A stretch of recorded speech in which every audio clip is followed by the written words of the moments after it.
The following is a special presentation of Extreme eSpeed TV, your new home for everything iRacing and eSpeed.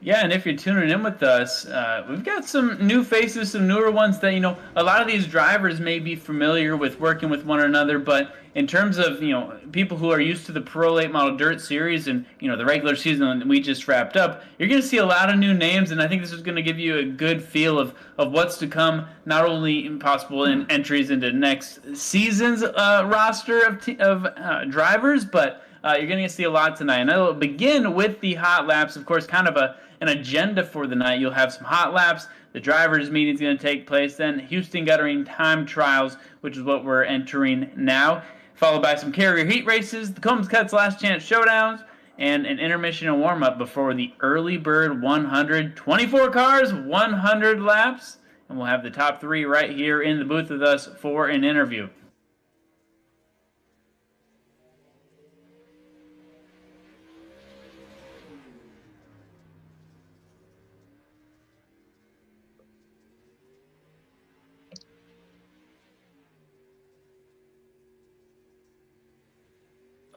I see it playing out in a couple different ways. It kind of just depends on how these heat races go. I think it'll get pretty racy for the first 50, and then it may narrow up a little bit towards the end. But I see some good racing in our future.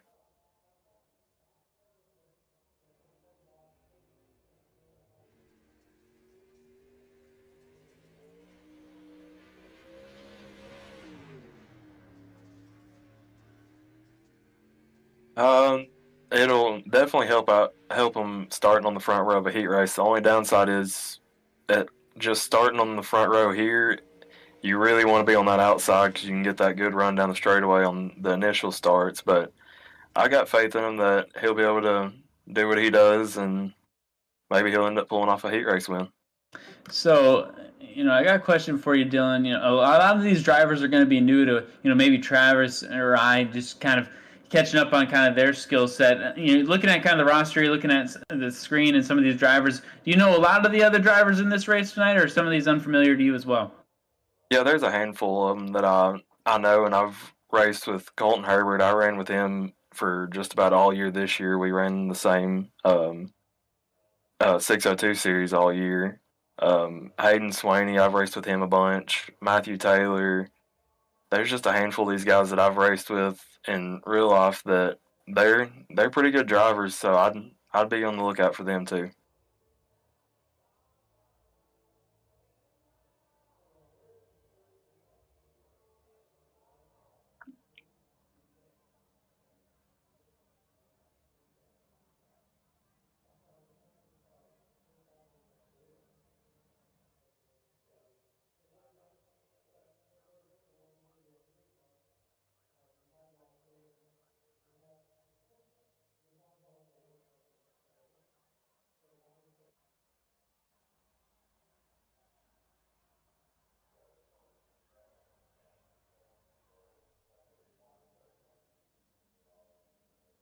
That's right. Carrier heat race number 1 will be led by Brett Carlton and Brandon Marlowe. Behind them, row 2 of Scott Fritz and Corey Sibley. Row 3, James Hogger and Joey Durbin. Row 4, Trevor Notke and Hayden Swaney, followed by Kendrick Hicks in 9th.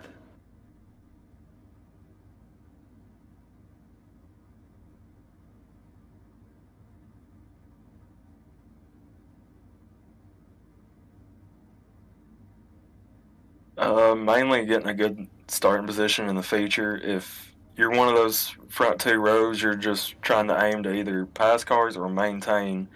But if you're starting deep, you're really trying to make the race, but ultimately you're just trying to get a good starting spot for the B mains so that it'll make your life a little bit easier on trying to get into the race. And you see the cars getting set here for Carrier Heat Race number 1. Beautiful night of racing track. Going to change a lot between now and when we get to the main event. You see a full parking lot there. Lights look to be off in the pace truck, so we are close to going green next time by. It's going to go by quickly. First of at least 3 Carrier Heat races.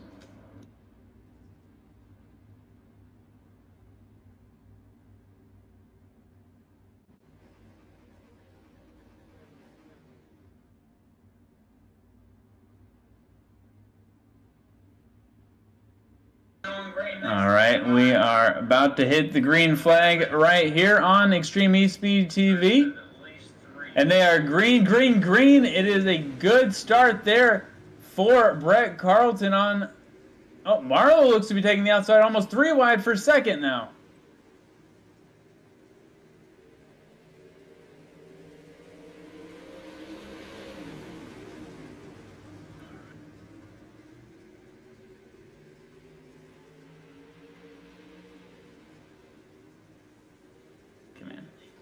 So they're down. It is Marlowe in first, Fritz second, Sibley into third.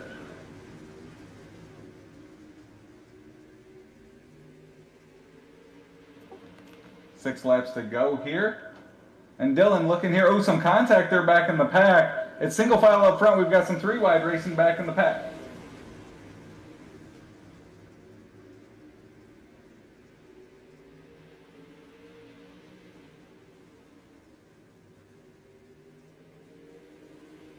So Marlowe's out front, Fritz in second.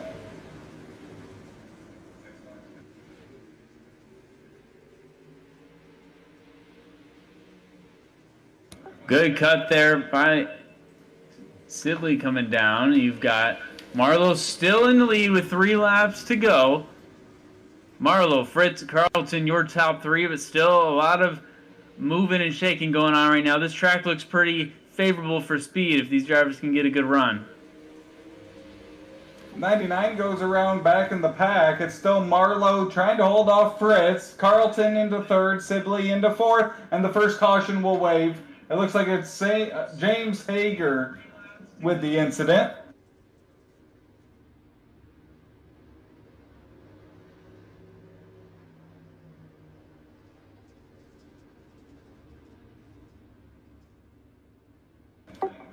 So Dylan, we're down to 2 laps here in the heat race. What have you seen so far for the cars that are out there on the track?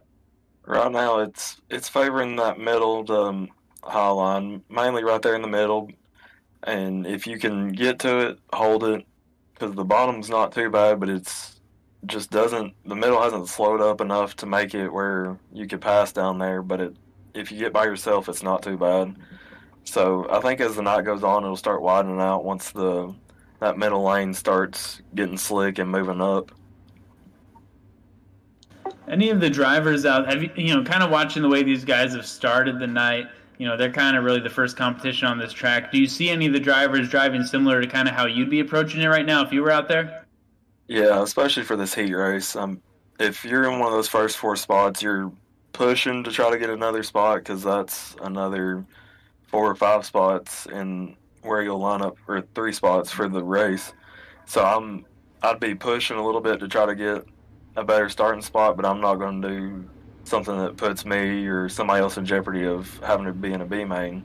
So everybody's kind of going about what I would imagine they should be racing for a heat race. It looks like we might be coming out single file from this caution. They might go side by side, and it looks like they are back to green. Wipe that caution away. 2 to go.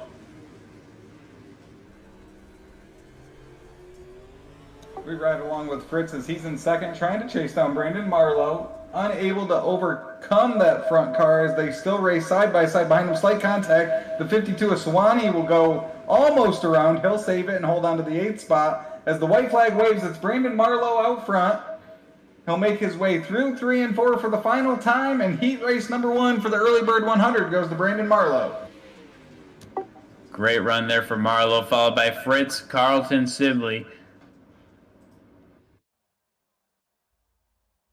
And that'll bring us into carrier heat race number 2. It'll be led by Lucas Ruark and Ty Giles. Behind them, Hunter Lagoons and Jacob Lassiter, with Nicholas McDougall and Michael Taylor in row 3. Row 4, Joshua Benotke and Keegan Handy, with Trevor Curtis 9th.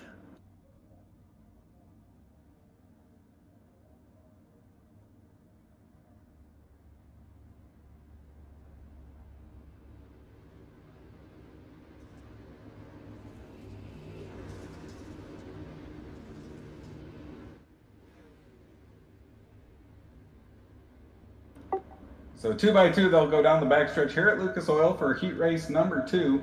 Lucas Ruark and Ty Giles will lead us back to green.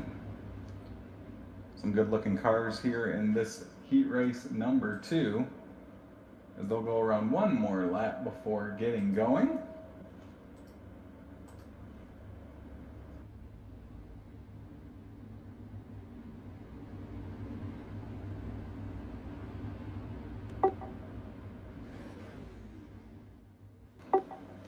So Jacob Lassiter, someone in the Pro Late Model Dirt Series we see often, will start there in 4th.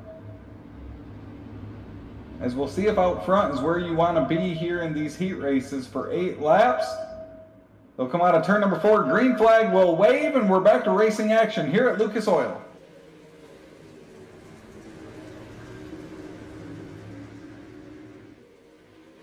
So 3 wide up front as Lassiter watches from the 4th spot. Behind him, you've got McDougall, and now Taylor slides into that 6th spot. As it's still side by side up front, the 27 of Laguna is looking for a move. Nothing there, and now he's got Lassiter to his outside. So a lot of switching back and forth going on early. There you go. See another one with Lassiter getting up into the 3rd spot. You know, I want to say it's about 2.5 wide at certain points of this track, and we might see 3 wide a couple more times before this carrier heat race is wrapped up. If you're back in the pack, Dylan, what is going to be your best lane or best opportunity to move up through the field? If you're not tucked up underneath somebody, you're going to want to be running that same right there through the middle. But if you're trying to close in on somebody, try moving around some to see if you can find just a little bit of speed, because you can't really go through somebody to pass them. You've got to go where they're not. So if I'm not in a transfer spot, I'm moving around from top to bottom, going from knocking the wall down to uke tires to try to find just enough speed to see if I can pass some cars. It looks like it might be a little difficult for carrier heat race number 2, as a lot of these drivers seem to kind of be playing follow the leader as we approach 2 laps to go. Ruark still in the top spot with a relatively safe margin, relatively speaking.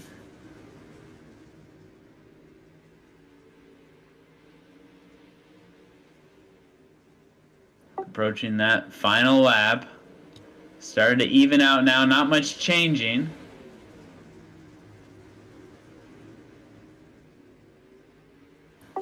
As Lucas hits these final couple of turns, if he can just edge out, and it looks like he will. Ruark, Giles, Lassiter, Lagunas, McDougall, your top 5 in carrier heat race number 2.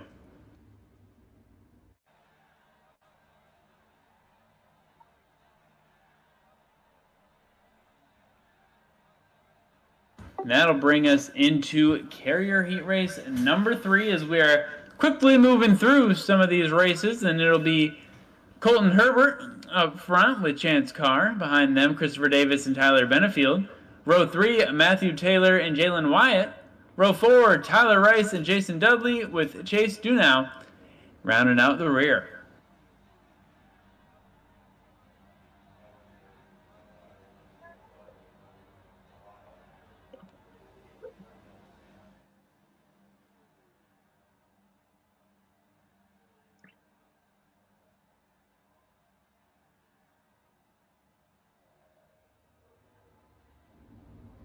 So they'll roll off gridded there on the front stretch. It's going to be Herbert and Carr, your front two. Herbert in that 10 machine, not the 28. To your left, 9 more cars looking to race into this 100 lap feature event. Of course, we'll have our Combs Cut's Last Chance Showdown for those that do not advance out of their heat races.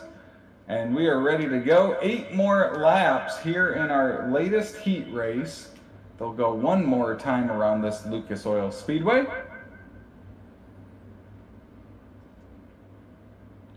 At 224, Benefield, another car that we're used to here on Extreme eSpeed TV.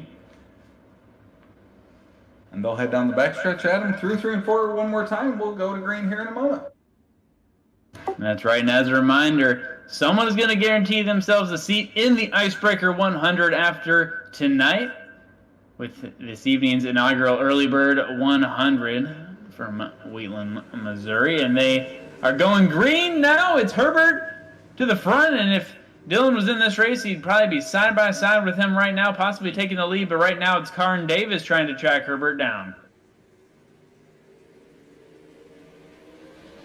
They're racing hard for a second. Davis quickly into the second spot, and to your point there, Taylor jumped all over Carr with the opportunity. They're still side by side there, Dylan.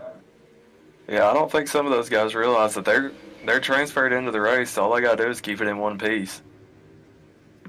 When you're in a race like this, how hard is it to keep that into perspective and not push too hard when you're just trying to move on? And when the feature is 100 laps, you've got plenty of time no matter where you start in that one.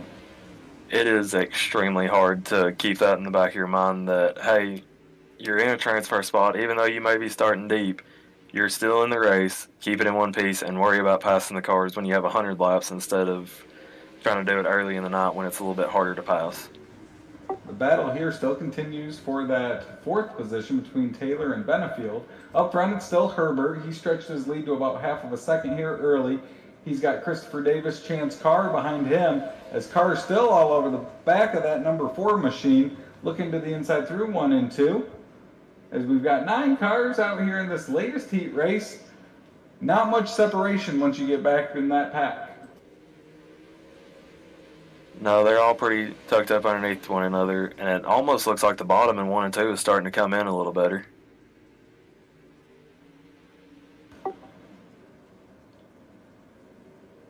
Starting to widen out, as you mentioned, Dylan. Once we get to that 100-lap feature event, we should have some opportunity from top to bottom to pick your lane and pick your opportunity to move up through the field. As the checkered flag waves, it's Herbert, your winner, Davis second, Carr third, Taylor fourth, Benefield will round out your 5th spot. And just like that, our latest heat race is in the books.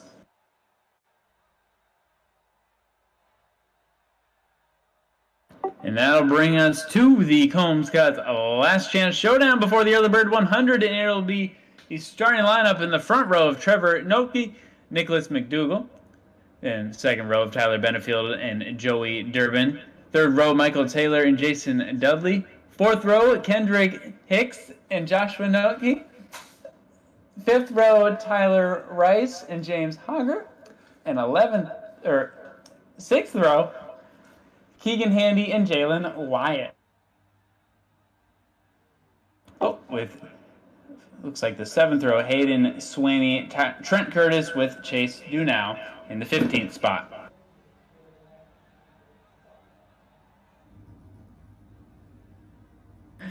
So we will have 12 laps here in this Combs Cuts Last Chance Showdown. And just like the name says, it's your last chance to get into this feature event here tonight. And as you mentioned, Adam, it will lock you in to an Icebreaker 100 spot here, as that will be coming up on December 19th and December 20th from Cedar Lake. $1,000 to win. So plenty of exciting racing action here in the off season here on Extreme eSpeed TV.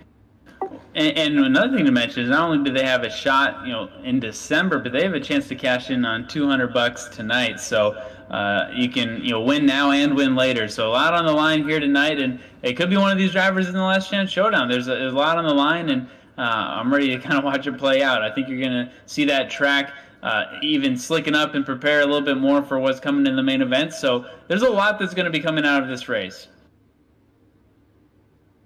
And now coming out of turn number 4, 2x2, the green flag will wave, 12 laps to go.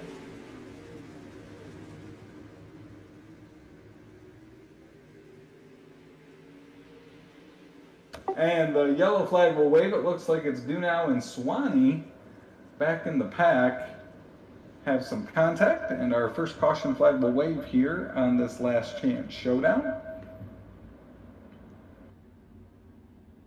So Dylan, as you go through a Last Chance Showdown, 12 laps here, what's the strategy, especially in an event like this where some guys are not going to make that main event? How do you come into one of these Last Chance Showdowns knowing you have to perform, but also, again, not putting yourself in a bad situation? You just you got to race almost like you're a lap ahead of what you're actually on. You got to prepare for some unexpected and just be really aware of your surroundings to know kind of where guys are at and not put yourself in a situation that could end your night early. So you got to race a lot smarter than you would in the heat races, but you've got to be aggressive with it too. So you got to find that happy medium of being aggressive but smart.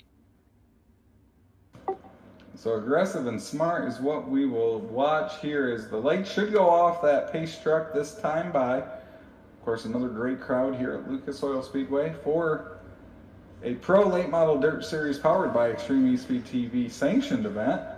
Of course, CE Promotions also a part of this great event here tonight. Looks like we'll go single file here. They'll come through 3 and 4, and we will take the green flag.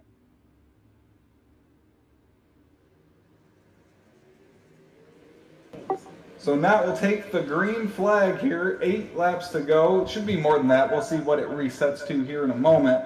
McDougal into second, Benefield up to third. The field runs as they started here through this first lap back to green.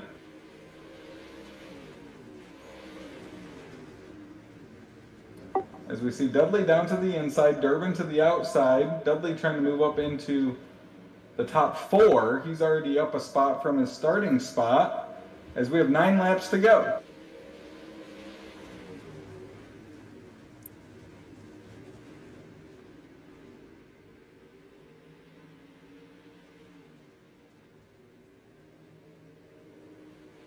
It looks like guys are actually venturing back down the racetrack all the way around.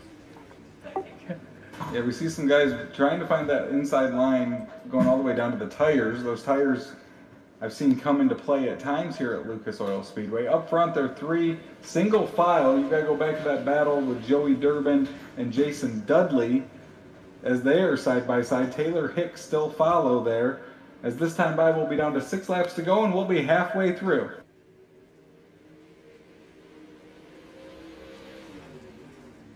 And we're getting some good battles even there, off the screen in kind of the middle of the pack. A little bit of, I see Swanee and Curtis even in the back changing a lot back there. So there's movement all across this track. And I'll tell you what, the sun's kind of gone down since when we were in, qualifying in the carrier heat races. This track, if you just, maybe took a quick snack break and came back, it looks a lot different than it did maybe 20-25 minutes ago. So these final 5 laps are only going to continue to add to the unknown when we enter the main event.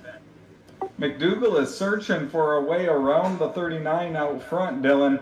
What's it going to take for him to be able to make a move on that leader? At this point, the leader's kind of gotten into a rhythm, so you're kind of waiting for him to mess up or bobble just enough that you can get a good run on him and be able to pass him. As the caution flag will wave, it looks like James Hager, Deegan Handy, and Jalen Wyatt all involved.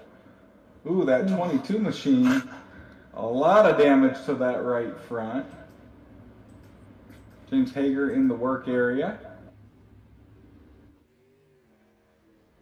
Yeah, that's going to take more than a quick fix right there, the way that tire was out there. But good work by the safety team. Race control, little brother Andy up in the good old blimp up there.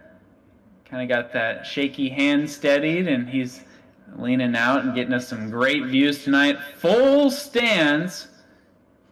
You can tell he's performing well tonight with, I believe, his lady friend in attendance as well, watching. Ooh, a little bit of, almost a bump there in the pace truck as we await a possibly thrilling finish here in the Combs Cuts Last Chance Showdown before we get to our main event with some cash on the line.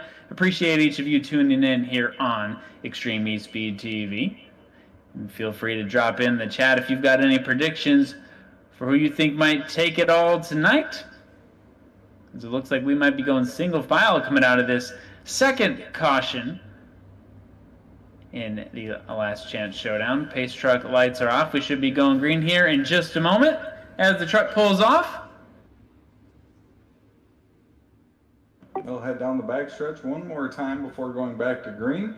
2 laps to go when that green flag waves. Through 3 and 4. They'll stack up in the exit of turn number 4. Green flag will wave a good start for now out front.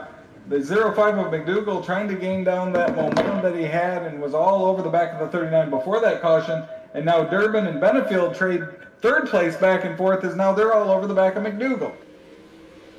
And this may be all for naught. Trevor Knott, as he looks to hold off McDougall. We are in the final lap. Battle for third between Benefield and Durbin, and it's going to come down to the wire. Now we'll come out of turn number 4. He'll be your winner. Contact with Benefield and Durbin as McDougall in second. Benefield will take third. Durbin fourth. Dudley in fifth.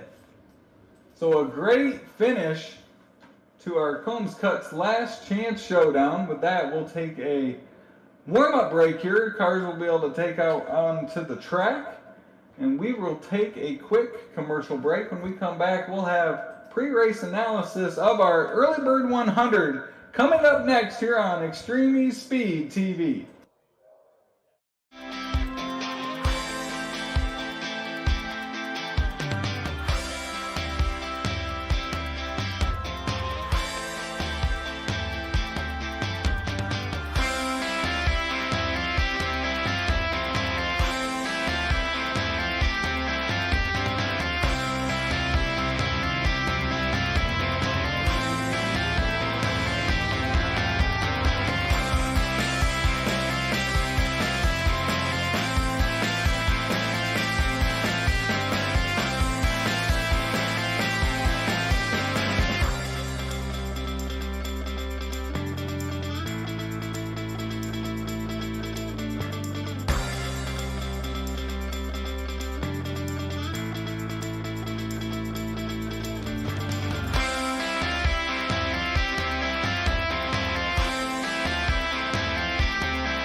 Dyer Trucking in Mohawk, Tennessee is family owned and operated, and their main goal is to always please their customers and deliver their freight in a timely manner. If you need it hauled and you're in East Tennessee, the number you need is 423-393-4229. That's 423-393-4229. Dyer Trucking's also on Facebook. Pick up the phone and give Brad and his family a call today.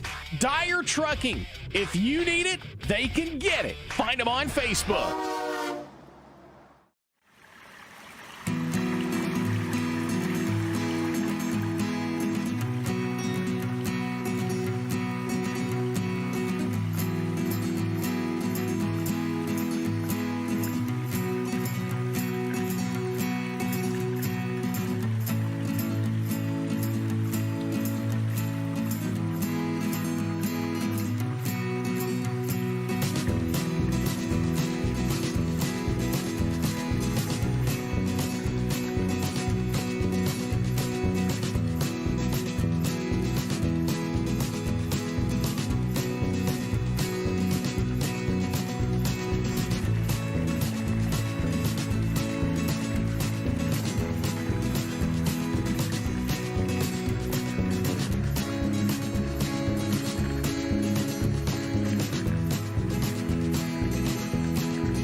Hello, my name is Benny Boudreau and I created the Spring Rhythm app.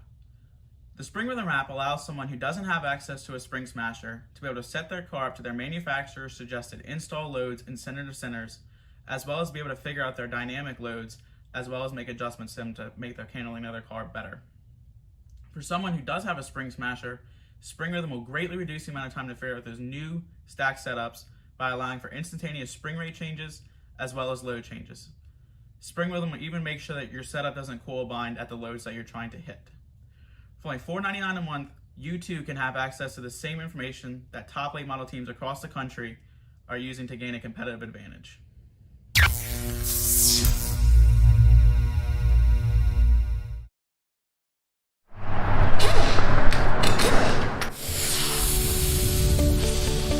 .07 Tire and Service Center is your one-stop shop for all your car care needs, and they're now a Cooper Tire dealer. American tires for the American worker.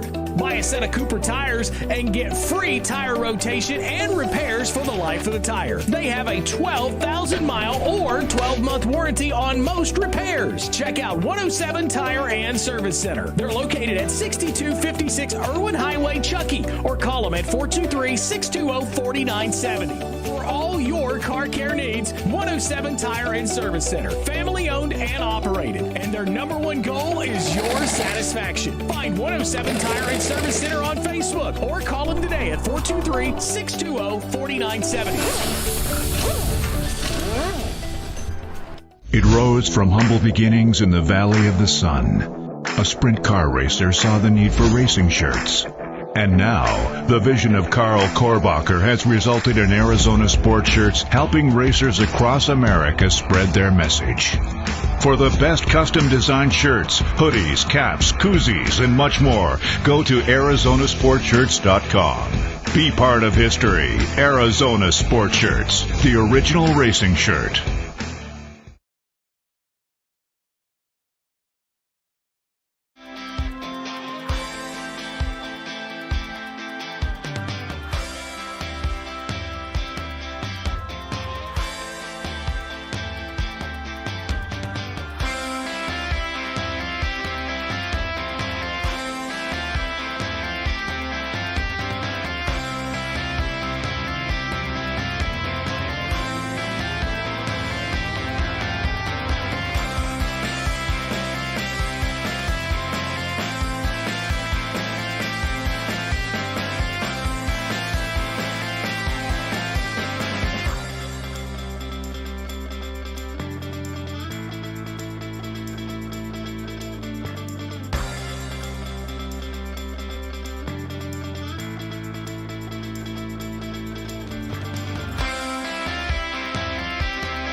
Dyer Trucking in Mohawk, Tennessee is family owned and operated, and their main goal is to always please their customers and deliver their freight in a timely manner. If you need it hauled and you're in East Tennessee, the number you need is 423-393-4229. That's 423-393-4229. Dyer Trucking's also on Facebook. Pick up the phone and give Brad and his family a call today.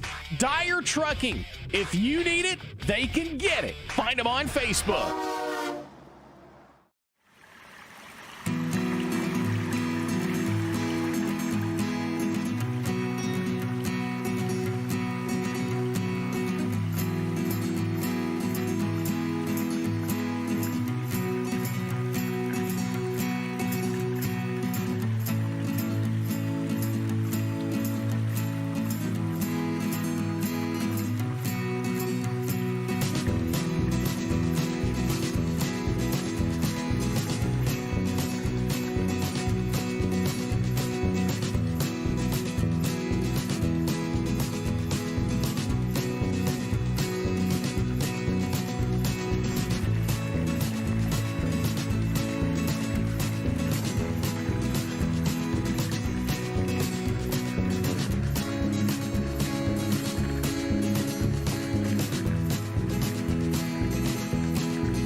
part, and it's a big Welcome back to Lucas Oil Speedway as we get ready for tonight's Early Bird 100. We're about to line them up here, Dylan.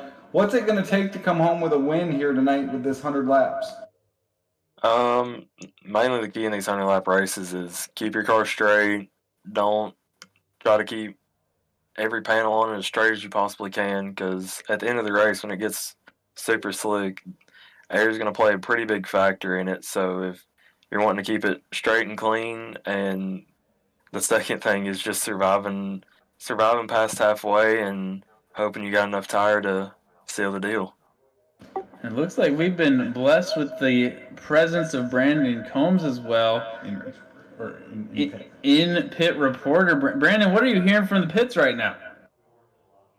Yeah, it's nice showing you, boys. Right now from the pits, not a whole lot. A lot of guys are just curious how hard they can really go to be able to save tires, but yet make up some ground if they're in the middle of the field and trying to figure out how hard they can go and for how long. It's really going to be a race to figure out what kind of tire wear they got and what kind of tire management there is. That's for sure, and it's definitely going to be a slick one out there.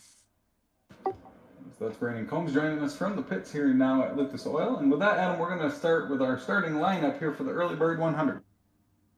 That's right, starting lineup, beginning with row 1, it'll be Brandon Marlowe and Lucas Ruark. Behind them, Colton Herbert and Scott Fritz. Row 3, Ty Giles and Christopher Davis. Row 4, Brett Carlton and Jacob Laster, with row 5 being Chance Carr and Corey Sibley. Row 6, Hunter Lagunas and Matthew Taylor. Row 7, Trevor Knott and Nicholas McDougall, followed by Tyler Benefield and Joey Durbin in row 8. Row 9 of Jason Dudley and Michael Taylor. Row 10, Kendrick Hicks and Joshua Not. And then row 11, Tyler Rice and Hayden Swaney. And then Trent Curtis and Chase Dunow in the final row. 24 drivers all racing for a shot at not only a $200 payday, but a spot in the Icebreaker 100. So 100 laps around here. Dylan, you were part of that switch with this tire here middle of the season during the Pro Late Model Dirt Series. When you have a 100-lap one-off event like this, how do you expect this to play out, and what do you expect from the field as they get used to the tire wear here through these 100 laps? I think for the first 10 or 15 laps, you're going to see everybody trying to find a good pace to go with and how hard they can push without just chewing up their tires. But once we get to about 50 to 60, I see it being almost like an all-out war of everybody pushing just about as hard as they can to either make a charge to the front or hold their position up front and try to go for a win. So 2 by 2, they're lined up. Brandon Marlowe, Lucas Ruark on that front row. Green flag will wave, and lap number 1 of 100 is underway.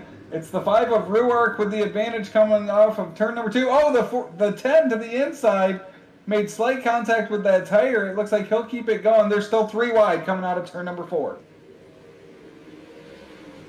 An action-packed start here to that race. Lucas able to hold up strong out of Swanee, Georgia. He's got that Capital Chassis Race Tech engine, and he competes in the Southeast in the 604 late models. So racing us with his presence tonight in the Pro Late Model Dirt Series. It's Ruark out front still. You've got Fritz and Marlowe rounding out your top 3. You go back to the 4th position. Herbert, Davis, and Giles all 3 wide. And we talked about that tire wear here early, and it looks like there's some guys out there on the track that are trying to get to the front as quickly as they can.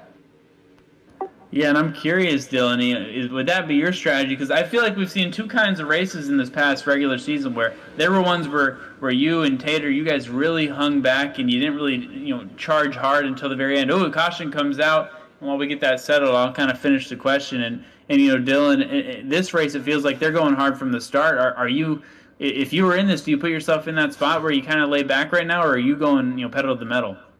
Honestly, it kind of just boils down to where I start. If I'm starting in those first 5 to 7 spots, I'm going to try to keep a decent pace, but save a little bit. And if I'm starting anywhere past that, I'm going to be pushing pretty hard early to try to get in front of that mid-pack area that tends to be where just the caution stem from. So I'm going to try to put myself in front of that so that if there is anything, I'm not too worried about getting caught up in it.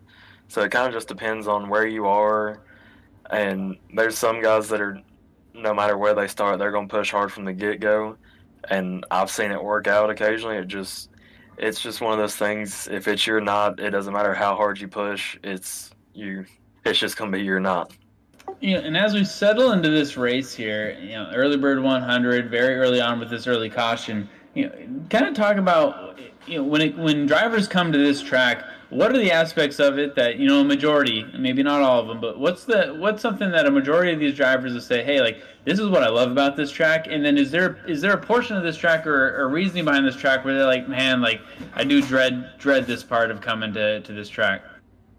The long races here, the part that I dread, and I know some other drivers that feel the same, is early in the races, if you're trying to run the top, it is, no matter how much it's built up, it's just, you got to tiptoe around it because of how much fuel we have. And if you charge it too hard or underdrive it, it can upset the car, or you go over the banking. So that's about the only part that I know I dread. And I'd say some other guys feel the same, just because you're flirting with disaster every lap running up there, and it doesn't take a whole lot for it to change the early outcome of your race and how you have to run the second half of it. Now, is that something? So that was a really great tidbit of information that you shared. Now, is that something that you think every driver, at least in this race, is aware of? Or I know you've won a lot of races. You kind of know the tips and tricks around this track. Is that common knowledge for all these drivers, or is that something you kind of picked up on? Just about everybody, they can feel it, but not everybody knows the reasoning behind it. I just know from running a bunch of longer races that whenever I start the race, I'm going to be freer on entry because I've got more fuel back there, which is more sling weight. So if I try to drive in too hard and get too bent, then it just kind of gets you really free, and it can mess up that corner for you pretty quick. So the drivers will come back out of this caution. We are green now, entering lap number 6 of 100. Still a strong lead there for Lucas Ruark, with Scott Fritz up 2 spots trying to catch him.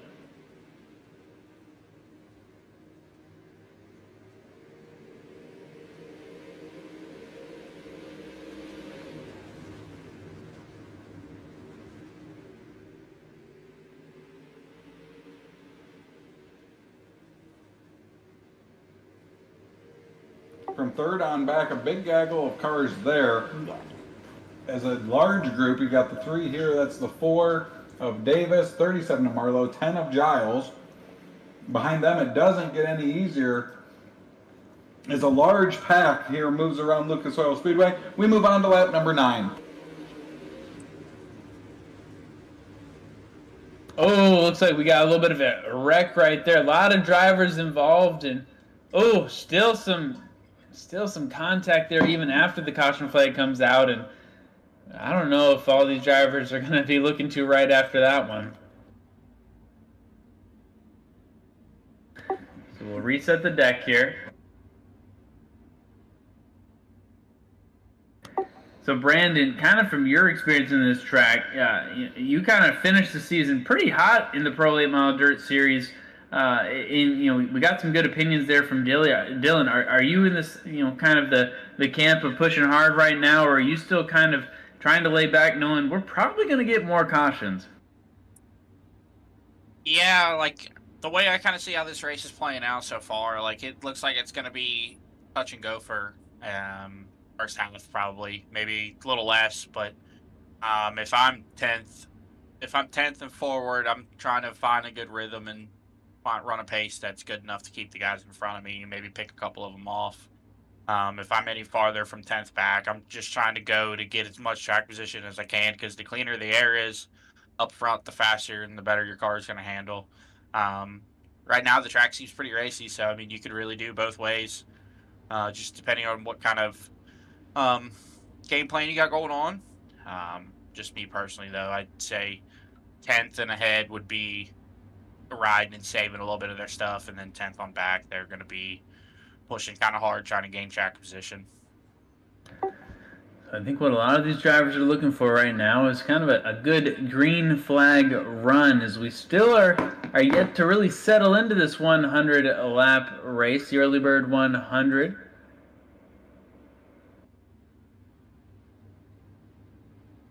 Caution flag still out. Also still out is the full crowd. And a lot of you tuning in on Extreme eSpeed TV. We appreciate that. We got a lot of good racing still to come here tonight. Drivers from all across the country right now. I'm looking at the roster. Everywhere from Pennsylvania, Florida, Delaware, Georgia, Illinois, Oklahoma, West Virginia. Even some folks more in the Midwest. We've got Iowa. We've got Minnesota, Missouri. So I think the furthest west might be that Missouri. We got Kansas as well represented. So drivers from all across the country right now. We'd love to see this. Just talks about how far and wide-reaching the Pro Late Model Dirt Series is, and we're racing against some of the best in iRacing. So it's a treat to get these drivers together. Not too often we get these drivers all together. So fun night of action, money on the line, opportunity to be locked into the Icebreaker 100. So we'll see who's going to come out on top as they get set to come back to green. Yeah, it should be an exciting restart here. You got two good guys up there on the front row. Then you got a series regular on the second row, another series regular on the third row. So it's going to be interesting to see who's coming up through the field here. Yeah, I know a lot of viewers here are familiar with the Pro Late Model Dirt Series, so they're going to see the familiar faces and maybe cheer for them, but also might be introduced to some guys they haven't seen before, as we are back to green about 10% of the way through this race, 10 laps in, and it is still Lucas the leader right now, with Scott trying to frantically get him from second. Yeah, we had a pretty big... That they did, and I think this would be a good opportunity for these drivers to get that green flag run. We've been kind of waiting. It's going to really change up the track, as we've seen from really... time trials till now. That thing is looking racy. It's looking a lot darker, and they're going to continue to burn up some of this fuel, which might just change the way they approach that high line, kind of what Dylan Perry opened up this broadcast talking about as the race began. So far some clean laps going around right now. Still your 1, 2, 3, Lucas, Scott, Christopher. As we get a look at kind of the middle of the pack, getting a look here at Joey Durbin, hugging that inside line right now, not maybe by choice, but just matter of fact of where the cards have fallen right now, with just to the outside of him, you got Matthew Taylor. Yeah, we just missed it a couple laps ago here at the back of the field. Hayden Swaney looked like he got up into the outside wall, and it looked like it tore the right front off, and I'm pretty sure he took the toe. His day might be done. Man, a brutal update there from Brandon Combs, bringing us all the good nuggets of information. We've got a producer working on some great camera angles as well. And this track looks to be playing out the way that we kind of predicted and talked about earlier. We get a good on-car camera view with Chance Carr in the number 2 machine. You can see him whipping it more in the middle lane right now, trying not to disturb the guy on his outside line. Yeah, Chance is doing a pretty good job right now, running the bottom to middle there, trying to just keep the car straight and just keep it good and pointed. He has won the Icebreaker. He won it last year, so he's also really good. He knows what he's doing, and he knows what to do in these long races to keep his car under him, so he's another one to watch out for later in this race. We're approaching that 20% of the way mark, and probably our longest green flag run yet. Dylan, what are you kind of seeing from these cars? Because we saw Brandon just mention Chance Carr. He's won this before, and he kind of reminds me of you the way he's racing right now, where you've had a lot of races this past season where you've been in that 5th through 8th spot, and you haven't really hard charged to the lead, but you've kind of sat back and waited. Is that kind of strategy you're seeing from some of these guys? How's the track looking? Yeah, right now, Chance, Jacob, and Marlo, they're kind of on the pace where I think is what it'll take to win the race. They're keeping the car pointed, not trying to slide too much, and they're not letting the leader get too far out, but they're they're just pushing just hard enough where they're not getting past, but they're still able to save some tire in the process. So I think one of those three guys, if not all three of them, I wouldn't be shocked if they end up finishing inside the top 5. So at this track, with the way the tire setup is, do you almost wait for a certain lap number to push your hardest, or do you wait and kind of see how the track's reacting or the drivers around you? Is it kind of like, okay, once I notice this guy's really starting to push hard, then I start to push hard, or do you already know, okay, lap 70 is when I'm going to start pushing? How do you approach that without having to give away all your secrets as we go into next season?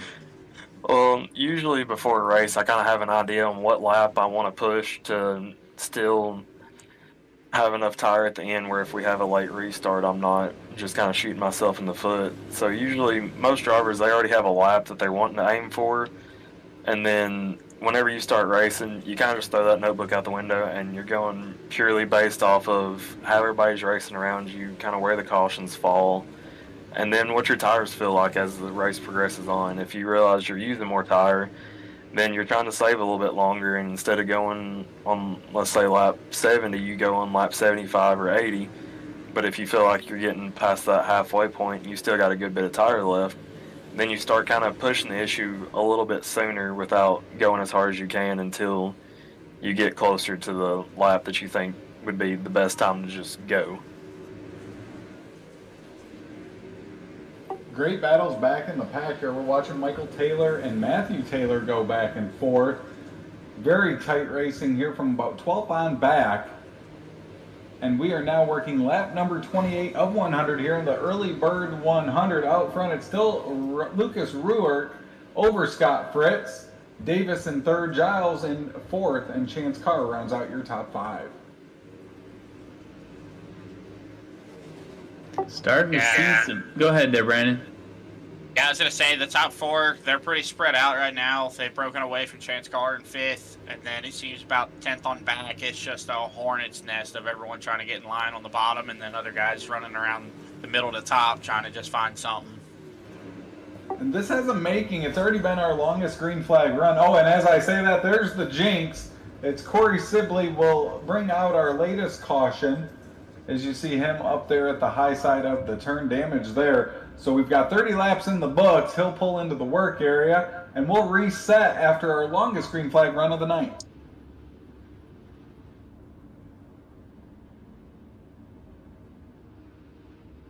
Normally that's the jinx that Adam and I bring to Brandon and Dylan as they're out on the track. So they'll join us here tonight for this early bird 100 additional insights here on Extreme eSpeed TV. As a reminder, that Icebreaker 100 is set for Tuesday and Wednesday night. That's December 19th and 20th at Cedar Lake Speedway.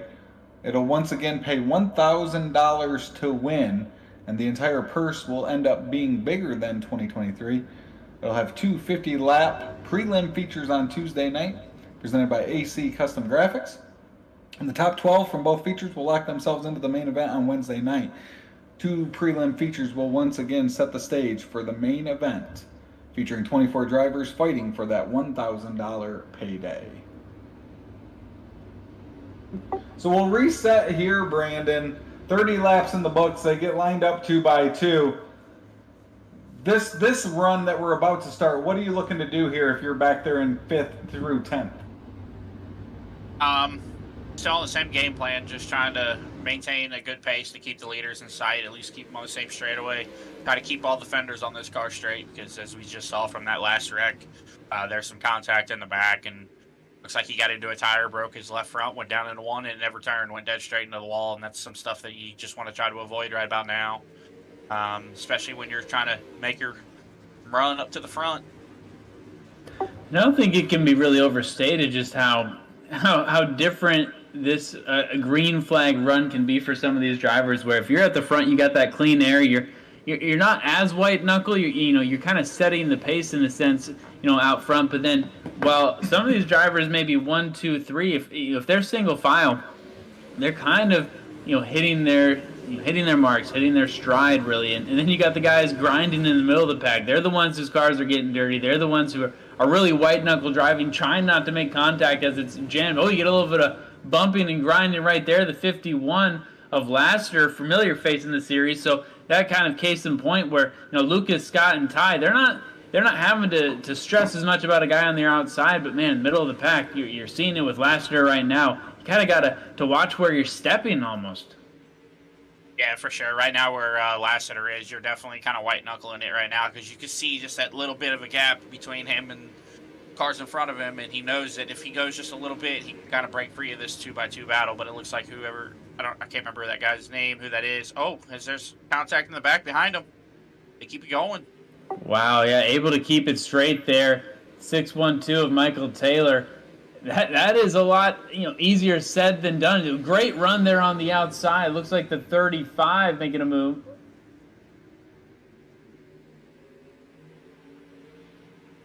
Rather than 39. Really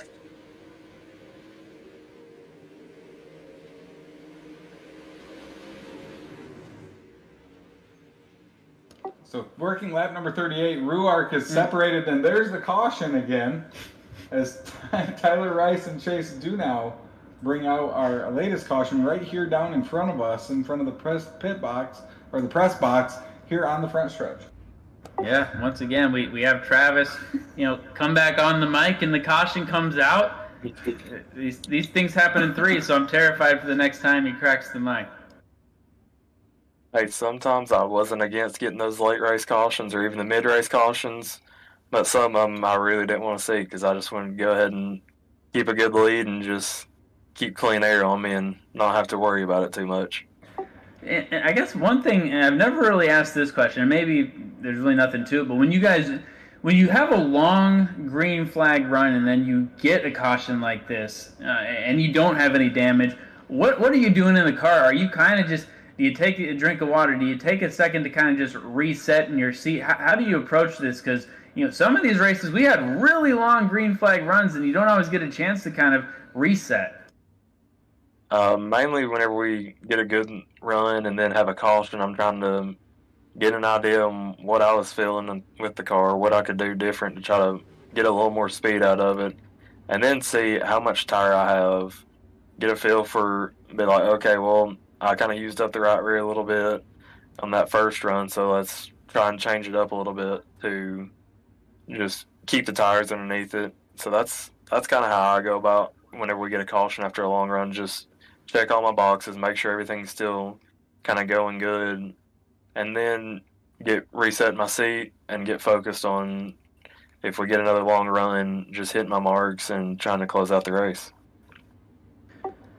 Yeah, we've still got a decent amount of laps to go, but you got to think, if you're Lucas right now, you've led most, if not all, of this race, and he's got to be thinking a lot of the same thoughts that you've thought being in first place before and having cautions come out. So we're getting to that point in the race with how many laps he's led that it would kind of be, imagine, speaking for him, it'd be disappointing if he didn't pick up the win, but he's got some guys behind him who are very capable of taking it over, and I don't think anyone's pushing their hardest just yet. So it can be great leading, 99% of the laps, but all that's important is that last one, and we're getting closer to it slowly but surely. Yeah, and that's the best and worst seat that you can have right now in these long races. You want to be out front with clean air, but you also don't know what all's happening behind you and where guys are moving to and picking up a little speed. So you're kind of like a sitting duck unless you can just keep really on top of where the line's moving to. Green flag is out, a little bit of contact, but didn't seem to shake Lucas too much as Scott and Christopher still battling. Oh, a little bit of contact there with the 10 machine of Ty Giles, and we're 3 wide for second. A good run there on the outside by the number 4 of Christopher Davis. More contact off of 4 between Chris, Scott. Man, and all that does, I feel like, is benefit Lucas as he's probably very content with them kind of beating and banging. More contact there with the number 10, and they're getting a little squiggly right now. Yeah, it seems like right there. Racy. Yeah, right here on these restarts, everybody's kind of pushing just a little bit harder than they were on these runs to try to pick up a spot or two and then try to get back into a rhythm and save a little bit.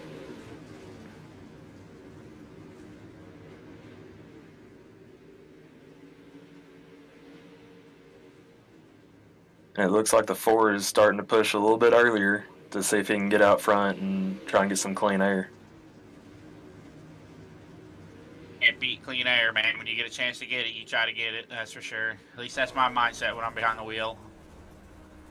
Clean air is always king. Well, you can see he was trying to find a different line. It worked through 1 and 2 as he was up high. That 5 still using that inside line. We'll see what Davis does as he goes through 3 and 4. They both were to the outside last time, and he's made up ground. But now the caution comes out. Brett Carlton is our latest victim as he goes around in 1 and 2. Yeah, it looks like there's a stack up right there in front of Brett with... Is that? 40 Sibley. And it looks like Brett just got hit from behind and turned around from behind. No harm, no foul, no big damage to anybody's cars. They'll be able to line them back up and go back at it.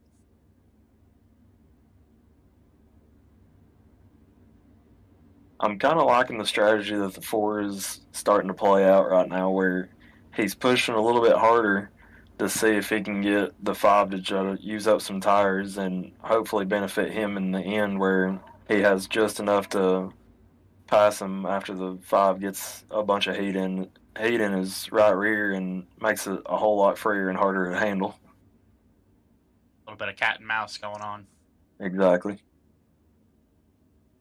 I did that with you here. Hey, sometimes it works, sometimes it doesn't, but you never know without trying. Yeah, never know. So 44 laps in the books, just shy of the halfway mark here as we get ready to go back to green. It's still Hayden Swanee, the only car out. He sits in the 24th position. 12 laps into this one is when he pulled it into the pits and into the hauler.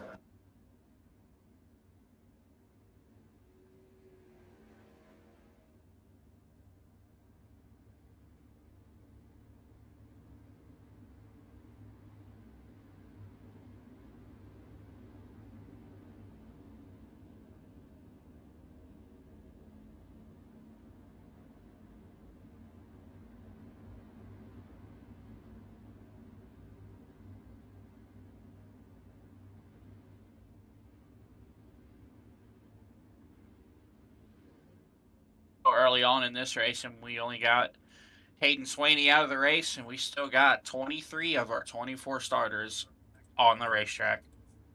Yeah, and I know, different series they race a certain amount of drivers, but I'll tell you what, having 23 out there is a good amount of drivers. That's a full field when you're white knuckle driving in the middle of the pack.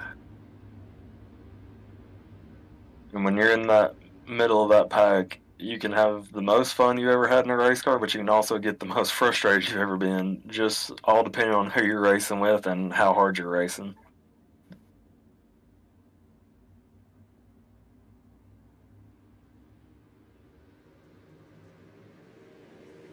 So green flag's back out. We're working lap number 45 of 100. It's still Ruark out front. He's got the 4 of Davis and Fritz in that 48 all over him now, as Davis in that 4 looks to pick up right where he left off as the caution flag waves. Yeah, we got Chance Carr. That was backwards on the racetrack there. Yeah, and Chance was running pretty well, and hopefully it's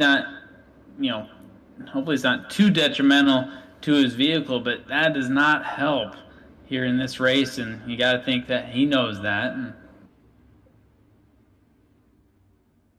Yeah, for sure. That looked like another one of those stack-up deals on a restart going into the corner. You had a couple guys that were really tight and really close to each other, nose to tail, and looks like Chance Carr just happened to be the victim out of that. And Harry, whenever you're in one of those types of situations, what's going through your mind when you see them stacking up in front of you? What is the biggest thing that you're hoping for? Is that, can you get out of the way quick enough before you get hit, or are you hoping that if you do get hit, it doesn't upset your car too much? A little bit of everything. I'm thinking about 100 different things at the same time, especially whenever we're going off in the bottom on restarts. And if you're not in first or second on those restarts, it gets kind of hairy. And if one person just kind of backs it up a little bit, it doesn't take a lot for a wreck to happen down there. So if somebody gets into me, I'm first hoping that not a whole lot gets bent. But really, I'm looking for a way almost off the racetrack to avoid from getting hit or hitting anybody whenever we do stack up like that, because that's where the big pileups come from. Because we're all heading into the corner, charging it pretty hard on a restart, and it takes half a second to pile up the whole field. How much driving in the are you guys able to get out there, get some laps? Is it daily? Is it at least weekly? How much are you guys continuing to kind of fine tune that craft when we're in the quote unquote off season? Well, since we don't really have an off season as much anymore, I think we got a month, maybe two. So outside of working on the real car, I try to be on at least 2 or 3 times a week so that I can just kind of stay in a rhythm and stay up to speed on everything. And with that, we're back to racing here. Lap number 46. Ruark continues to lead. Chris Davis second, Fritz third, Marlowe now up to fourth. As Chris Davis goes back on the attack, trying to chase down that 5 out front. Yeah, that was a really important part of this race as Travis hops back on the mic and no one's wrecked into the wall. That is great to see for everyone driving right now. You say that, and I almost saw Chance Carr wrecking another one of his race cars after he just got a quick repair just from what happened a couple laps ago. It looked like someone got a little squirrely in front of him off of 4, and he had to take some evasive action to miss him. Took everything in his power not to wreck, but I think he corrected as soon as Travis hopped off the mic, as we get some great racing action there. Looking at Tile, we're up just 3 wide again, and very common for this track, obviously, but still, I continue to be impressed at just, like you kind of just talked about, Brandon. There could have been a lot more opportunities if you come, kind of into the almost category, where there's been a lot of almost wrecks and a lot of guys doing a really good job of correcting. And we are now at the halfway point of the Early Bird 100, so 50 up, 50 to go here tonight with some great racing, full crowd still in attendance, and I have a feeling it's only going to get a little bit more dramatic and slippery as this night continues to ride on. Yeah, for sure. From one driver to another, Perry, what are you thinking? If you're inside the top 5, are you still riding? Kind of depends on how much tire I feel like I've used. If I've got a pretty good bit of tire left, I'm going to start pushing pretty good right now, because we're getting to the second half of the race, and as the tires wear off more, it's harder to pass. So I'd be trying to get out front, or at least getting to that top 3, so I have a better shot at waiting for somebody to mess up and try to pick up the win. I'd say here within the next 2 to 10 laps, we'll get a majority of the drivers to start pushing a good bit harder than what they are right now. And there's one thing I'm seeing that's coming up, and that is lap traffic for the leaders. They're on the same straightaway as the last car in the lead lap.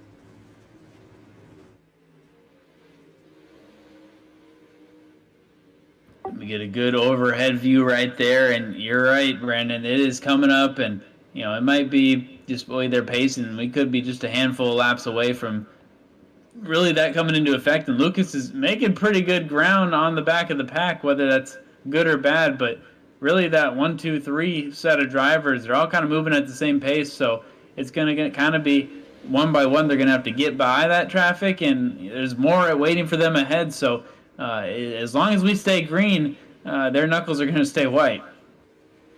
Yeah, and lap traffic is going to, if it stays green for the rest of the race, lap traffic is going to be a make it or break it deal in winning this race. If you're able to get through it quick and clean without having to drive too hard, then that'll make punching your ticket into the Icebreaker 100 a whole lot easier. You just mentioned it right there, punching your ticket into the Icebreaker 100. There is a lot riding on winning this race. You win this race, you are guaranteed a starting spot into the Icebreaker 100. And as you mentioned, Brandon, Ruark continues to track down that 32C car of Chase Dunow.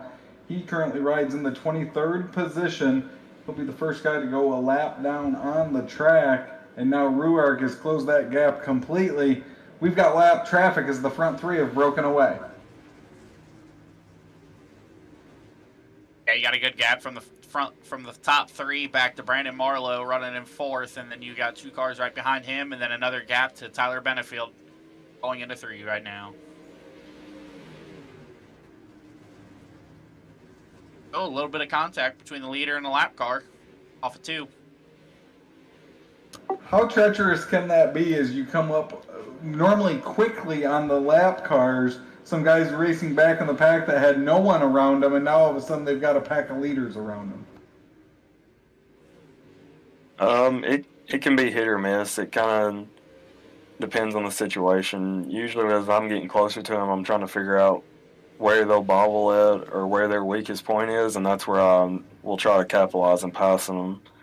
But sometimes you're just at the mercy of what they're doing, and you're just hoping you can get by them in a hurry. I don't imagine you guys are often the traffic being lapped, but if you've ever been in that spot, as the driver who's trying to stay out of the way, is that something you think they're aware of for the most part? When that field starts to do they have a good sense of who's behind them and kind of, okay, I should probably lay low or I should probably move up high, if you know that? Sometimes. Go ahead, Combs.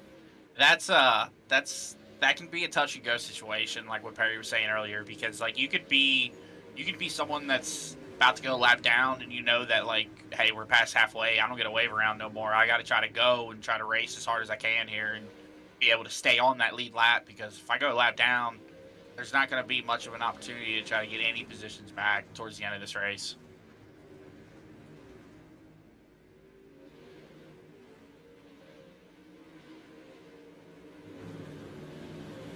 So Ruark has separated from Davis slightly. Davis is now back 0.6 of a second. It's another half of a second back to Fritz in 3rd, as now they come up to that 2 machine of Joey Durbin. He runs in the 21st position. Looking up through the field, Tyler Benefield up to 7th. That's +8.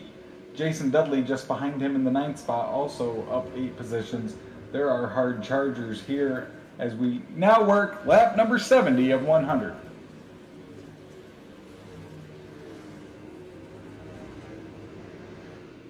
I'd say it's just about go time for anybody that's not already pushing hard. We're probably coming up on where everybody's giving it everything they have. Well, looking at the lap times, it's all over the place. The leaders are up around 16 seconds.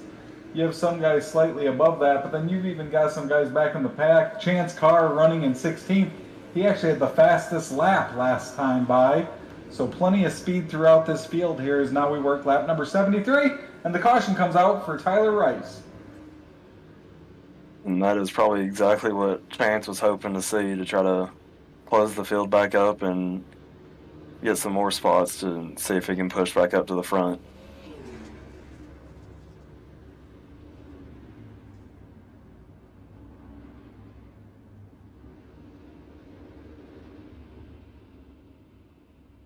And yeah, with the caution, I will mention there too, with Chance Carr there, just real quick, when that restart happened, he was over half a lap behind the leaders already because it was a single file restart.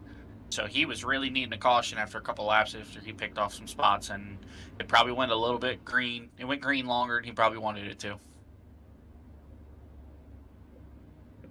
And just like we know from past experiences, a caution around this time, it's probably going to get hectic, because if you weren't going before this caution, you're going now, and everybody's going to be pushing just about as hard as they can, because if you save, they're getting too far out and you may not get a caution. So this is flipping all the green lights on, and I'd say everybody's fixing to push pretty hard. So we will continue to get things cleaned up as we're now 2 or 3 drivers down of the 24 that started. So a lot of these drivers still in it. Some's trying to get the fixes in before we have maybe, I would guess, just watching kind of you guys racing some of these more recent competitions, where I wouldn't be shocked if we see maybe 1 to 5 more cautions. I definitely think we're not done seeing them, but It's going to be tough. You can see right there just how slick that track is looking. It is shining at the moment. It's getting just primed for where I want it to be whenever we start a feature.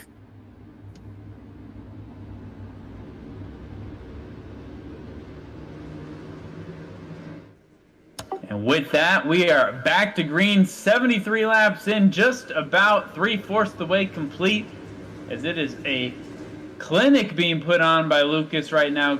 Still Christopher and Scott trying to track him down in the early bird 100. A lot of laps to go, and all the pressure's continuing to mount on Lucas. You lead this many laps, you got to kind of keep it up. So luckily it's kind of a reset in the sense that lap traffic not in the way right now, but caution comes out again. Looks like Brett Carlton involved.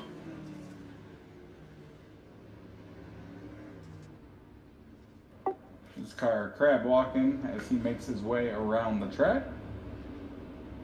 And with 74 laps completed, still Lucas Ruark, your leader. Davis second, Fritz third, Giles fourth, Lagunas in fifth, Marlowe sixth, Herbert seventh, Benefield eighth, Dudley ninth, and Jacob Lassiter up to the 10th spot.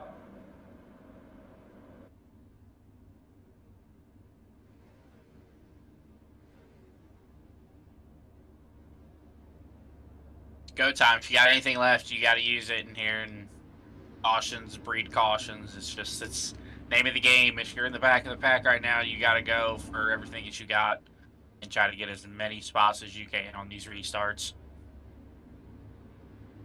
As they'll get lined back up, we'll have just over 25 laps to go. We'll see how this one plays out here, as we've had a couple cautions here after a long green flag run.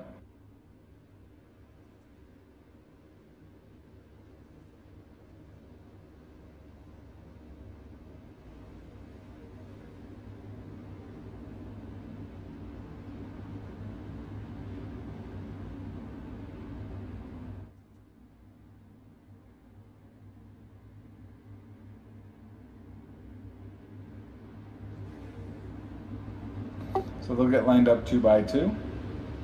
Green flag waves for Ruark and Davis. Good clean restart here as they head off into turn number 1.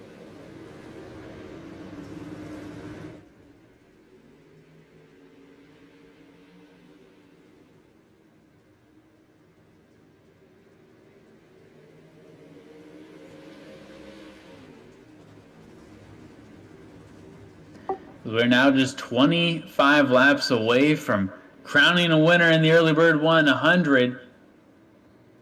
And a good sizable lead. Must just be a credit to Lucas in the way he's able to restart. Very similar to kind of what we saw from Dylan a lot this season. Is a good restart can do wonders for you. As the caution comes out again, he's going to have to continue to bring about these great restarts, as maybe a couple drivers involved in this one, or at least impacted by this one. Yeah, and that kind of ties back into what me and Combs were saying, where it's go time. So now everything's getting pretty hectic. So it's go time, and they've flipped the switch to be a lot more aggressive than they were, and that's kind of tying into some more cautions.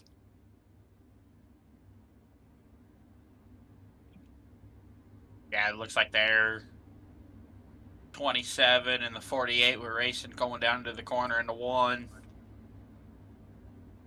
Got the 27 tight.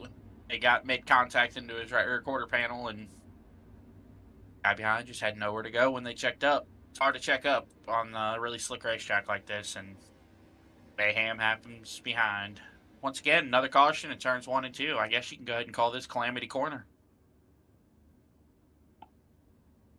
I think that's where just about all of them have been, right there in 1 and 2. Oh, who was that hit the wall really hard just past pit exit?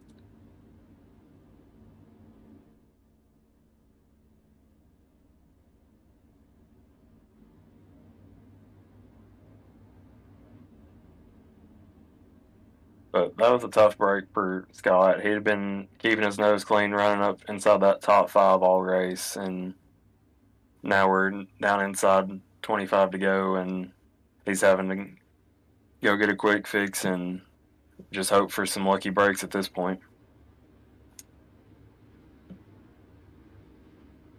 Yeah, you really got to feel for Scott Fritz on that.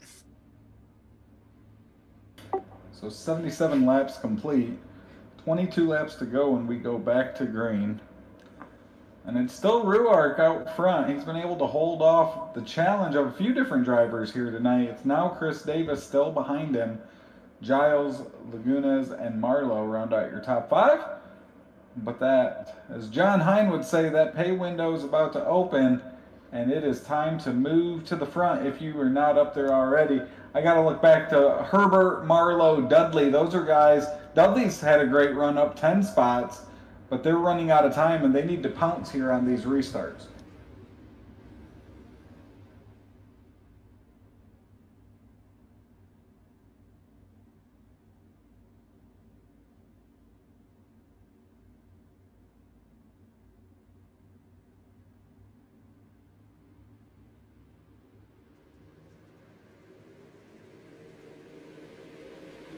Green flag waves. Ruark takes us back to green through 1 and 2. The 10 makes a huge move. He'll try to hold on as the 4 of Davis is able to battle back on the outside. But Ty Giles went for it there in 1 and 2, and he's still to the inside of the number 4.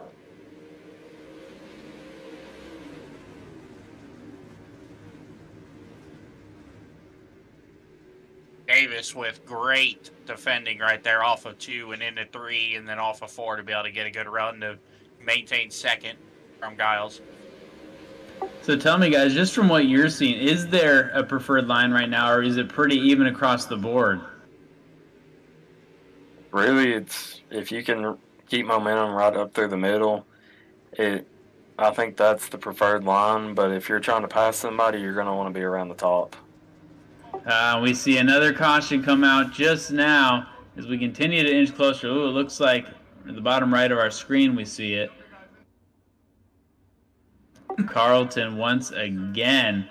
So this is proven to be a marathon, not a sprint tonight. A lot of guys getting beat up. None of these cars are coming back clean, so it's a good thing no one dressed in white this evening.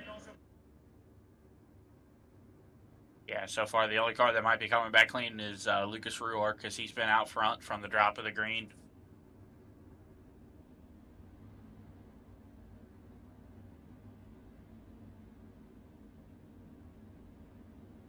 With him leading this many laps, it got me thinking of, I'm not very sure that after we hit the midway point through the season, that the guy that led the most laps in the race ended up winning it, which I may be wrong, but I think there was probably only a handful out of our second half that were able to steal it after leading the most laps.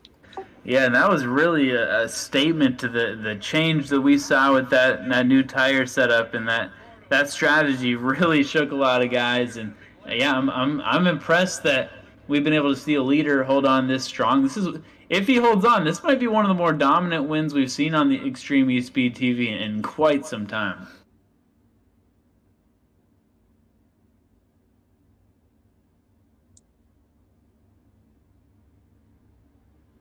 And taking a look back to the middle of the pack, Terrence Carr is back inside the top 10, so I'd say he's driving for everything that car is worth.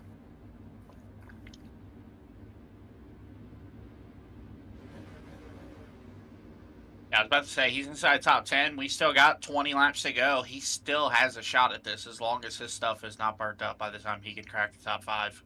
He'd be one to keep an eye on. So 2 by 2, they'll move through 3 and 4. We're working lap number 79 as we go back to racing action. 20 laps to go here in the Early Bird 100.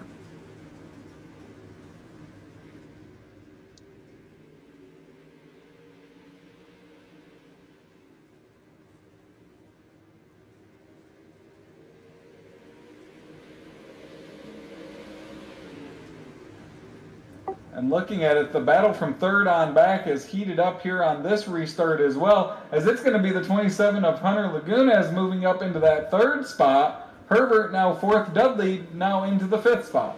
And just like that, Davis goes from second to seventh on that restart. living up to his name. Hunter is doing the hunting right now as he's moving up 8 spots from where he started. The only one really as strong of a performance would be Jason Dudley, up 12 spots. He started 17th and he's in the top 5 right now. You got to think he'd be happy with that, but I think he wants to get on the podium, and he's driving like he wants that as well.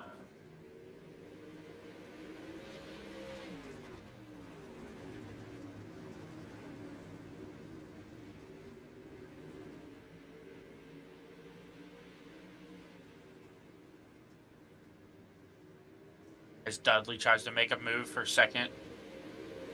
Off of 4, he can't make a stick there. Well, they're sliding around right now. A little bit of contact. I tell you what, that 27 machine he's working for right now. He's not afraid to get into the back of the number 10 either. And one thing some of these guys need to also keep in the back of their mind is not letting their tires get too hot as we see another caution come out.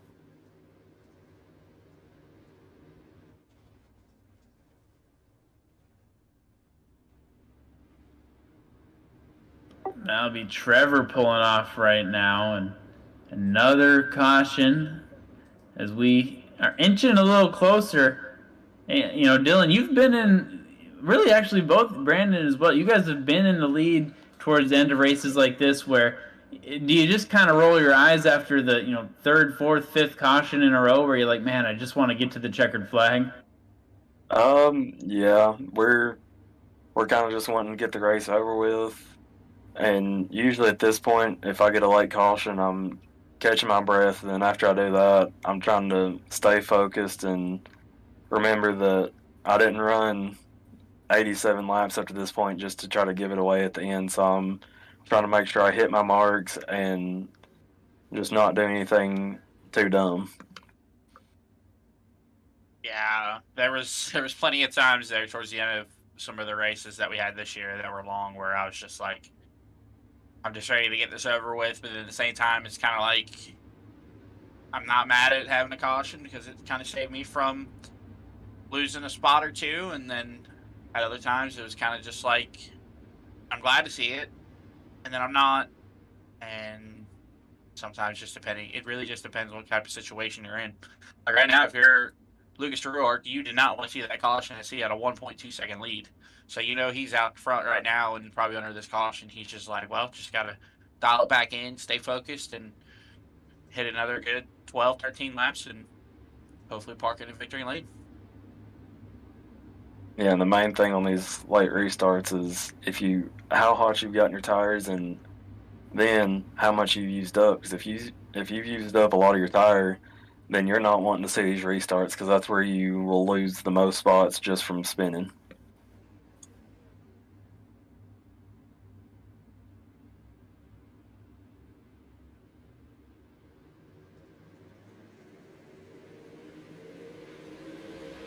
Green flag waves as it's Ruark still out front. He's now got Giles and Lagunas behind him.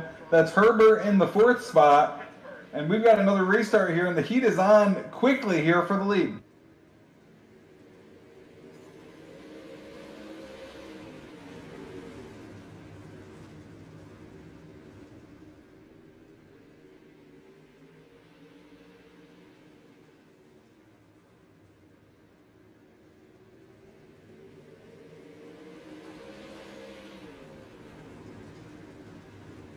So Ruark continues to lead. Giles searching back there, trying to find a move on that 5 out front.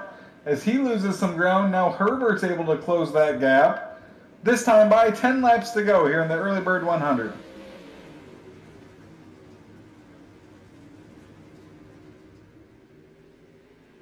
Yeah, don't look.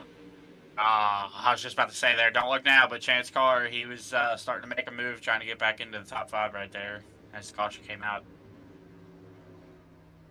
Looks like that one's for Brett Carlton, a series regular with the Pro Late Model Dirt Series. And we're around that 10 laps to go mark where these guys are going to start pushing. There's stuff on the line. This is one where there's cash directly. There's going to be direct deposit as soon as this night ends for whoever can finish up front. And I know sports betting's a big deal right now, so you got to think the money's on Lucas right now. So if it's Lucas versus the field, that's a pretty interesting bet to take.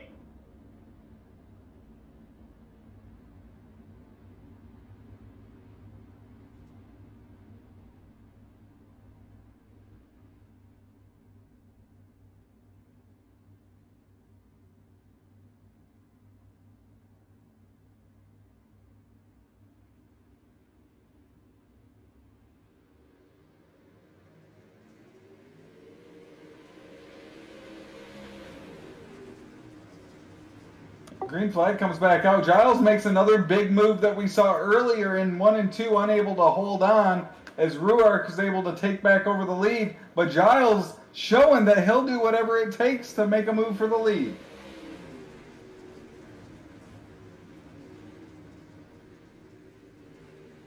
Ooh, and he takes it back. Oh, a little bit of contact. Moved him.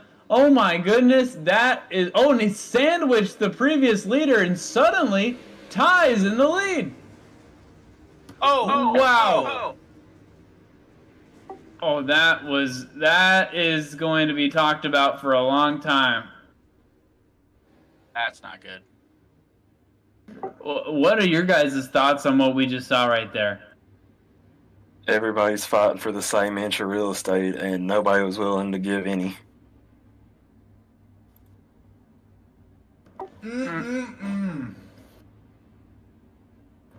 Wowzers.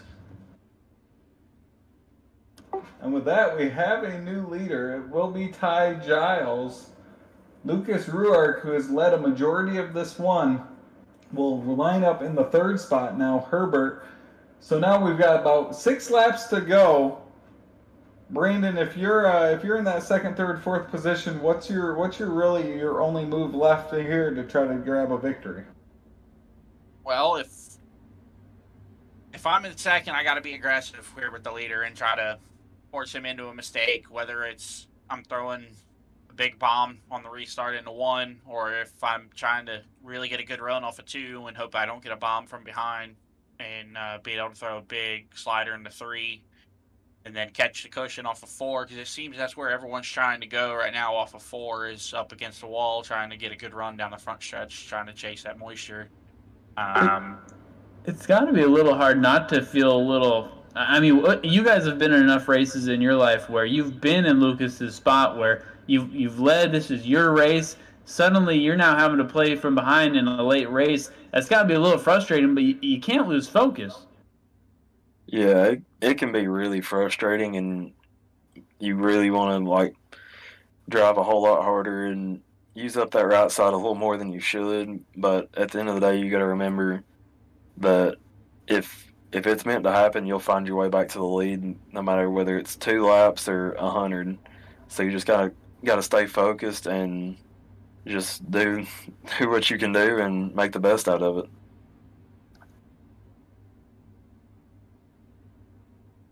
So it's going to be about a 6 or a 5 lap shootout when we get back to green, and this is a very interesting situation. You've got Ty up top, up 4 spots from where he started.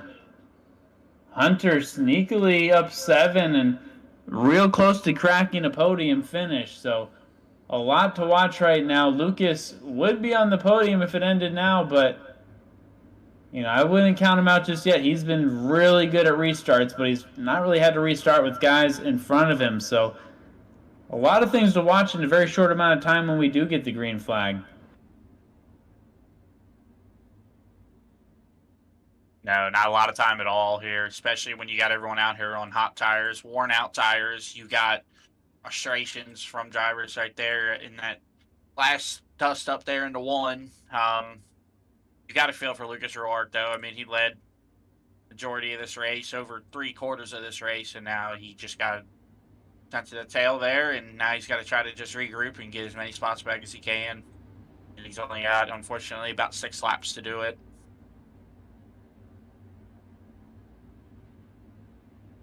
And based off those couple of little runs we have, I wouldn't bat an eye too much at the guy in second, or Colton Herbert.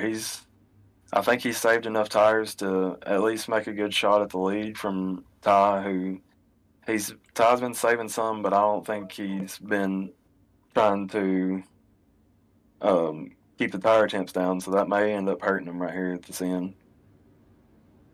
So, breaking news, I just heard over race control. Jason Dudley is getting his spot back up into second. Now, my concern with that is how is his car, because he's got some rear end damage there, and I can't tell if it's tracking straight or not. Wow, that is breaking news. That's the kind of stuff you get in the pits, and that's why we've got Brandon Combs down there rather than little brother Andy. Based off how it's looking from up here, it looks like his front end's knocked out a little bit. He's turning pretty hard to the left to just go around this racetrack. So it's asking a lot to go, 5 or 6 laps near perfect, while the other guys have a little bit of a more put together car.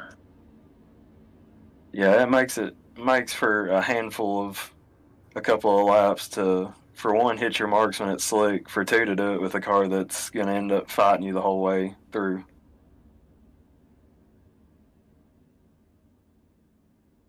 I've tried to wrestle 2,300 pounds before, and it's not too fun. You come away sore the next day.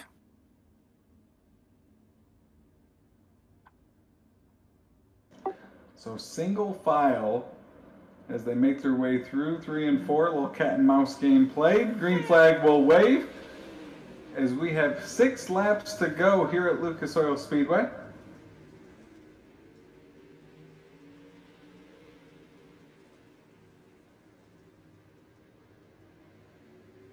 And it looks like oh, there it is. Now the green flag will wave. As we've got 6 laps to go here, it's Giles out front, Herbert, Dudley, Laguna as your top 4.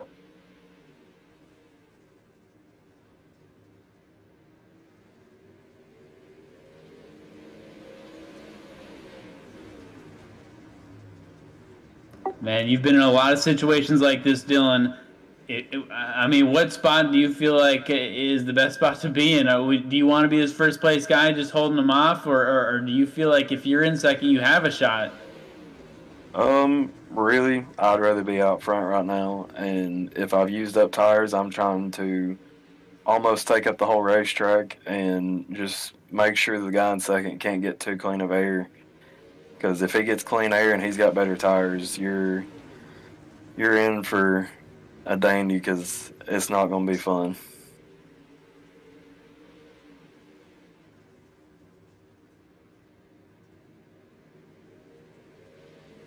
And with that, 2 laps to go.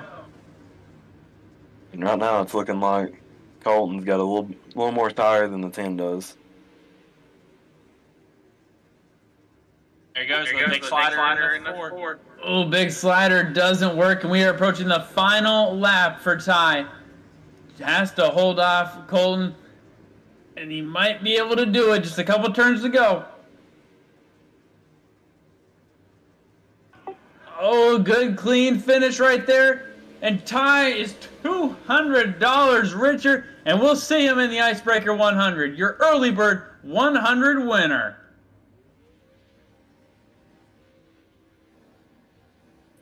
And the 10 celebrates on the backstretch. The excitement is obvious for Ty Giles, our winner of the 2023 Early Bird 100. And we will have our top 3 finishers, Ty Giles, Colton Herbert, Jason Dudley, joining us here momentarily, as we'll take a look at your finishing and unofficial results. Ty Giles, Colton Herbert, Jason Dudley, Hunter Lagunas, Brendan Marlowe, your top 5. Chance Carr makes it all the way back up to 6th with Jacob Laster, Chris Davis 8th, Tyler Benefield 9th, Corey Sibley in 10th, Matthew Taylor, Trent Curtis, Kendrick Hicks, Scott Fritz, and Josh Knott will be in your 15th. Lucas Ruick, who led many laps, will be 7 laps down in the 16th, as we'll slide through the rest of the finishing lineup there. And with that, we'll throw it down to our pit reporter, Brandon Combs. You've got our 3rd place finisher, Jason Dudley. Hey, Jason. First off, I just want to say congrats on your run, and also congrats on Hard Charger from 17th to 3rd, man. How'd that race go, and what kind of plan did you have in mind starting deep in the field to come up to the front? Thank you, man. I, I don't know. Like, I ran some practice laps earlier, and I ran it like hard as crap. And I see I use my tire a lot, so I was like, I'll just hold it back a little, and then in the middle of the race, I'll keep coming. And I just kept plucking away spots, and I ended up 3rd. Yeah, man, you definitely had a good run there. I saw that you guys got a little bit of contact there on that last caution. Take me through what was going on there, and how aggressive were you trying to get that lead away from Lucas Ruark when him and Ty Giles were racing pretty hard there off of 4? Well, like I was just rolling that bottom in 3 and 4, and I just looked over, and we're 3 wide. I was like, holy crap!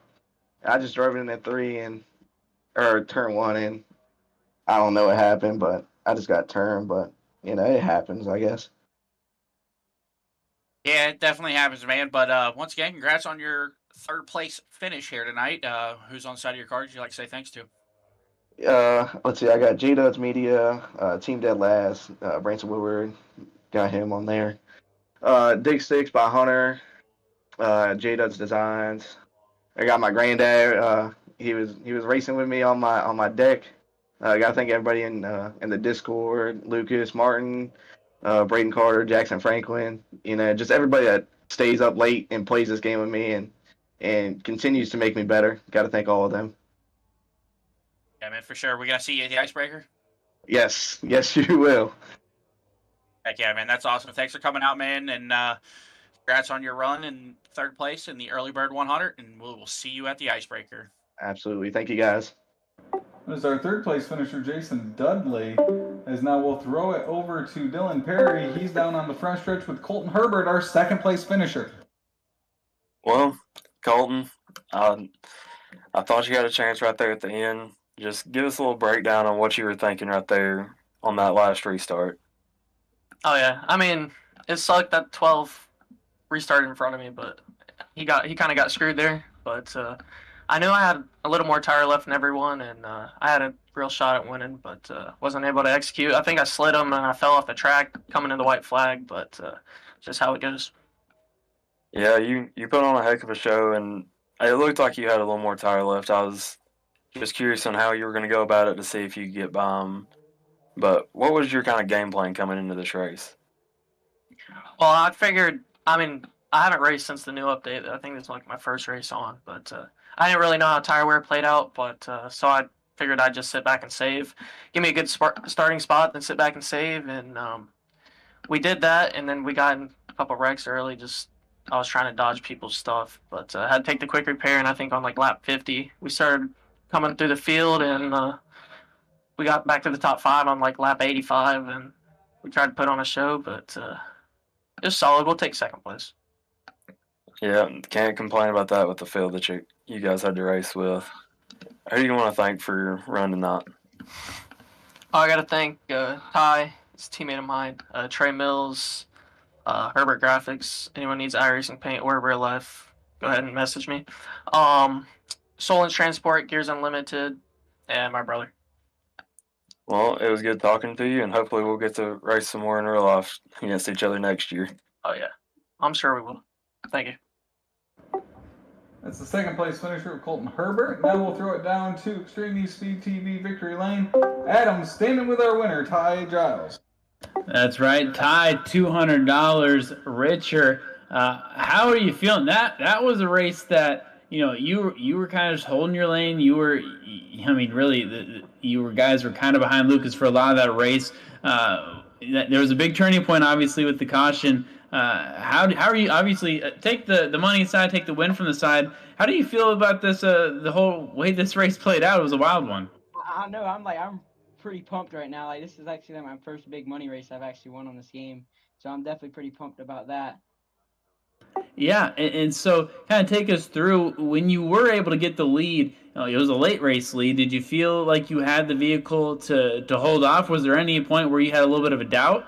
I honestly didn't think I was gonna win, to be honest, because my tires. I just checked where my tires were at. They were at 12%. So I thought, like, I felt it, like I was spinning so bad leaving the corner. So I really did think that Colton Herbert was gonna blow by me. Most of this race, obviously, and yeah, there were some real good drivers around you that almost got you, and at some points were ahead of you. At what point? I guess to ask you this, if you didn't win this race, did you feel like you still had a top 5 car, top 10 car? How did you feel about your car this whole night? Oh yeah, I knew coming in here I had at least a top 5 car. I've been testing here all week trying to get this track down. This is one of my worst tracks also, so I've been testing here a bunch lately. I'm pretty sure I made 1,000 laps this week, so I was definitely ready for this race. Hopefully I get a top 5 or better. Well, practice pays off, and your Icebreaker 100 bound. I know you got some time between now and then. You're going to put some more practice in. It's going to be another fun race. Yeah, I'll probably put a bunch of laps in there too. I also want to win the Icebreaker. Awesome. Well, before we let you go, I want to give you a chance to shout out any partners or anyone who's been supporting you. Oh yeah, definitely 100%. I want to thank my spotter Trey Mills. Also, I want to thank Cody Overton, one of my good buddies, Chapman, Hayden Cowan, every single one of them. I mean, they all help out. Tanner Tomasi, Speed Ranch, Colton Herbert, Herbert Graphics, just all of them. I couldn't do it without them. Awesome. Well, congrats once again. Don't spend all the cash in one place, and I'm sure we'll be talking to you again very soon. Yeah, thank you, man. So that is our winner here in the Early Bird 100 as our off-season sanctioned events get underway. As always, thanks to Brandon Combs and Dylan Perry for joining us on the call here tonight from Lucas Oil Speedway. You've been watching the Early Bird 100, sanctioned by the Pro Late Model Dirt Series, presented by Extreme eSpeed TV. We will see you in December at the Icebreaker 100. For now, we will say goodnight, and we will see you at a racetrack soon.